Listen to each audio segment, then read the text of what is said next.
Hey, gravitation. Cannabis got to be from up north or it's from Jamaica.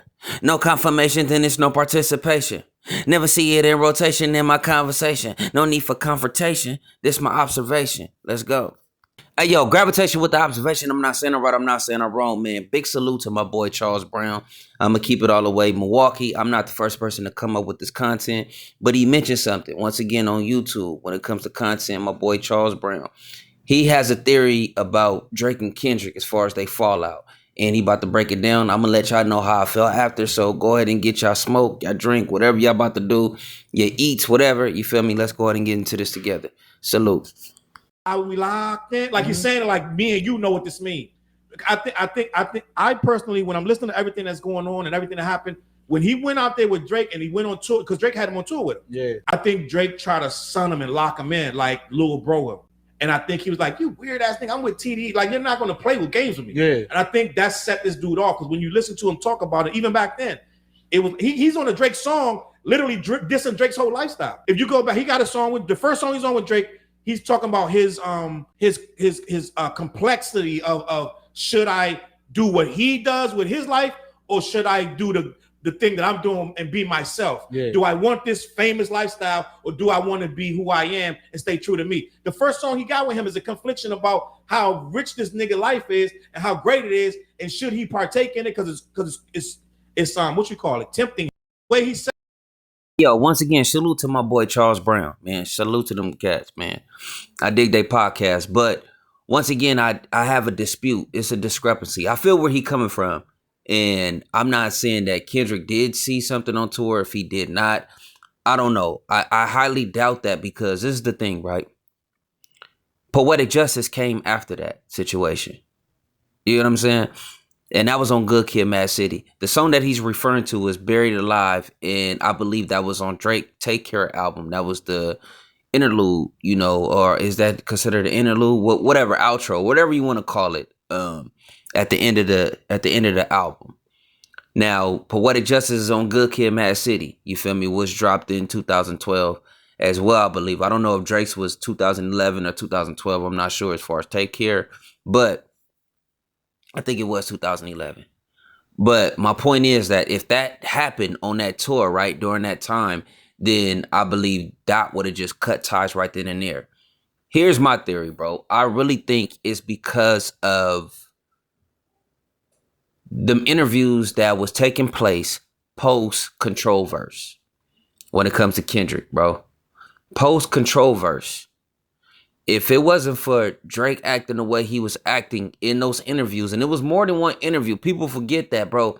He went ham, you know, at some sports show, I believe. With what's his name? Marcus Wiley. I'm sorry if I'm mispronouncing his name, but you know, Drake, he did his Thug Thizzle. Like, he was really mad about that Controlverse. And you seen it with Angie Martinez when he said those were some harsh words. And I was like, oh, okay. I think Dot looked at it like, oh, okay, bro, that's when he started calling him out. Like, okay, you just putting on the act. Like, you not really about this. Once again, this is my opinion, this is my observation. But I highly doubt that Kendrick seen something with Drake on tour. And that's what made him like, no, I'm not messing with bruh. You know, I doubt that. You feel me? I doubt that, because if we really want to keep it a buck, bro, nah, I don't want to get into that. Like, nah, never mind. But yeah, it's them interviews for sure where I think Kendrick backed off. Like, nah, I'm cool. Like, you know, because everybody that was mentioned in that song, only person that had a problem with it was Drake. But come to find out, I heard Cole had a problem with it, but Cole came and got at Dot, and Dot was like, bruh, like, and he was like, oh, okay, my bad. Damn. And for my understanding, I'm thinking maybe Drake maybe gassed Cole up back then and was like, bro, you hear this? You hear him talking? Because you feel me? It had to pop Cole back into his senses, like, this hip hop, I'm tripping. Damn, fuck, my bad, bro. My bad, because it sounded like, bro, wasn't even talking greasy. Bro, that's the most softest diss ever I've ever heard, ever. Bro, ever. Sounding like Chris Tucker right now. When it first came out, I remember I was in a barbershop. Oh, Kendrick just dropped the verse where he dissed, you feel me, everybody in the game right now, and I listened to it. Now, mind you, I said the verse was weak because I looked at it as a diss verse. But when I went back, I'm like, nigga, the verse is the shit because I was coming into, bro, I'm coming in already thinking that, bro, he's finna talk crazy. Nigga, he was just bigging up his competition. Like, but letting it be known, like, bro, I'm here to take it all. What the fuck is wrong with that? That's normal shit that we do on a day-to-day basis, bro. If we playing a basketball game at the gym, you talking crazy to everybody, the people that you came in the car with, nigga, I'm finna kill you niggas right now. Like, that's why I don't understand, like, people, like, bro, yeah, bro, you know, Kendrick was sour about Drake. I don't want to get into that, but, bro, that wasn't a diss, homie. That wasn't a diss. That was saying just elevate your game. He said it. Nigga, I got love for y'all, but I'm trying to murder. That's what we all do in this culture. That's part of this shit, homie. That's what we do in this culture. You feel me? We talk shit, my nigga.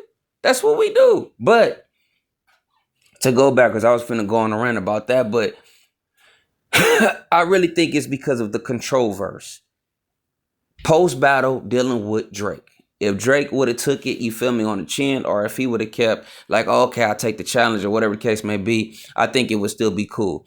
Even though, and this is what I noticed, because even though I'm not rocking with this cat, but he does some amazing work, even though he's a fraud.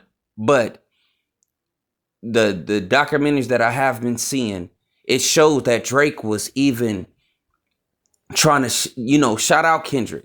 Like, hey, you feel me? Like, he was trying to, like, hey, salute Kendrick. I know it seemed like we throwing shots back and forth. The media is taking out of, haywire with it, bro. It's really not like that. I rock with him. I think Kendrick seen that, like, nah, bro. You always get your way, and today you're not finna have it your way. Don't congratulate me. I don't want to get that because, bro, when I came at you and I probably already was supposed to talk to you about this situation, you kind of like went left with me. So it's like, nah, bro, I'm cool. So no matter what I do, you stay on that side, I stay on this side. You know what I'm saying? You stay on that side, I stay on this side. Because them going back and forth, right, as far as the shots. Just to segue a little bit. Drake never mentioned Kendrick's name. Even though Drake still didn't mention Kendrick's name on First Person Shooter, it was Cole, but his name was still mentioned. One thing Drake did do was, and like my nigga from Compton say, this ain't free on the one song. Did you miss me? Off the Too Short beat. I don't know the name right now. I go on and on. Y'all know what I'm talking about. He still didn't even say Kendrick's name. He just said, like my nigga from Compton say, this ain't for free. He's talking about Kendrick, obviously, on the To Pimp a Butterfly with his woo-wop. But my point is, what I'm trying to say is, though, I don't think that's the situation. The situation is Drake, being sensitive, had to get tucked back in his pajama clothes. And Kendrick was like, bro, I'm cool on that. Because if I look at it like this, too, I think if Kendrick would have, if Kendrick would have got at Drake and they would have made up, whatever case may be, that would have worked in Drake's favor to the point where, hey, I'm king, I'm on top. I'm telling you, like, once again, he still got his ways.